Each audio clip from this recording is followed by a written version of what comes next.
भारतीय हवामान विभागाने दिलेल्या माहितीनुसार राज्यात पुढील काही दिवसात म्हणजेच 16 ते 21 ऑगस्ट 2025 दरम्यान अतिवृष्टीसह वादळी वाऱ्याची शक्यता वर्तवण्यात आली आहे। कोकण किनारपट्टी, मध्य महाराष्ट्रातील घाट परिसर आणि मराठवाड्यात जोरदार पावसाची शक्यता असून यामुळे नागरिकांनी सतर्क राहावे असे आवाहन राज्य आपत्कालीन कार्यकेंद्राकडून करण्यात आले आहे।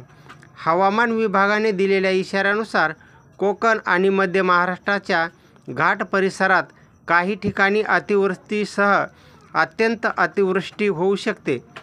मराठवाड्यातही काही ठिकाणी जोरदार ते अतिजोरदार पाऊस आणि 40 ते 50 किमी प्रति तास वेगाने वादळी वारे वाहण्याची शक्यता आहे। या काळात वीज चमकणे आणि गडगडाट होण्याचे अंदाज आहे। हवामान विभागाकडून देशातील अनेक राज्यांमध्ये अतिमुसळधार पावसाचा इशारा देण्यात आला आहे। बंगालच्या उपसागरात कमी दाबाचा पट्टा निर्माण झाल्यामुळे पुढील 7 दिवस देशभरात अतिवृष्टीचा अंदाज आहे। वादळी वाऱ्यासह पावसाचा अंदाज वर्तवण्यात आला आहे। या सर्व पार्श्वभूमीवर नागरिकांना सतर्कतेचं आवाहन करण्यात आलं आहे। हवामान विभागाकडून देण्यात आलेल्या इशाऱ्यानुसार पुढील 7 दिवस गोवा, महाराष्ट्र आणि गुजरातमध्ये अतिमुसळधार पावसाची शक्यता आहे। तर 20 ते 22 ऑगस्ट दरम्यान बिहारमध्ये अतिवृष्टीचा इशारा देण्यात आला आहे।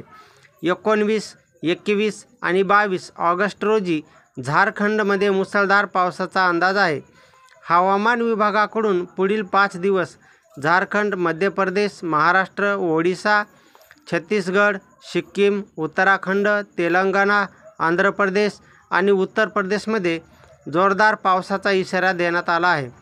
महाराष्ट्राला पावसानं झोडपून काढलं आहे। गेल्या 2 दिवसांपासून राज्यभरात मुसळधार पाऊस सुरू असून नदी नाल्याला पूर आला आहे। दरम्यान हवामान विभागानं दिलेल्या माहितीनुसार पुढील 4 ते 5 दिवस राज्यामध्ये अशीच परिस्थिती राहणार आहे। हवामान विभागाच्या या नव्या इशाऱ्यामुळे चिंता वाढली आहे। हवामान विभागाकडून महाराष्ट्रात अतिमुसळधार पावसाचा इशारा देण्यात आला आहे। कोकण आणि विदर्भात जोरदार पावसाची शक्यता आहे। तसेच पश्चिम महाराष्ट्रात देखील पावसाचा जोर वाढू शकतो असा अंदाज वर्तवण्यात आला आहे। दरम्यान राज्यात शुक्रवारी रात्रीपासूनच जोरदार पाऊस सुरू आहे। आज राज्यातील अनेक जिल्ह्यांना हाय अलर्ट देण्यात आला आहे। हवामान विभागाने दिलेल्या माहितीनुसार कोकणातील रायगड जिल्ह्याला पावसाचा रेड अलर्ट आहे। तर मुंबई, पालघर, नवी मुंबई आणि ठाणे या जिल्ह्यांना पावसाचा ऑरेंज अलर्ट देण्यात आला आहे। दुसरीकडे आज पश्चिम महाराष्ट्रात देखील मुसळधार पावसाचा इशारा देण्यात आला असून पुणे, कोल्हापूर, सातारा आणि सांगली या जिल्ह्यांमध्ये मध्यम ते मुसळधार पावसाची शक्यता आहे। तर पश्चिम महाराष्ट्रातील घाट माथ्यावर अतिमुसळधार पावसाचा इशारा देण्यात आला आहे। मराठवाड्यातील अनेक जिल्ह्यांमध्ये मध्यम ते मुसळधार पावसाची शक्यता वर्तवण्यात आली आहे। मराठवाड्यातील छत्रपती संभाजीनगर, जालना, नांदेड, परभणी आणि हिंगोली या जिल्ह्यांना मुसळधार पावसाचा इशारा देण्यात आला आहे।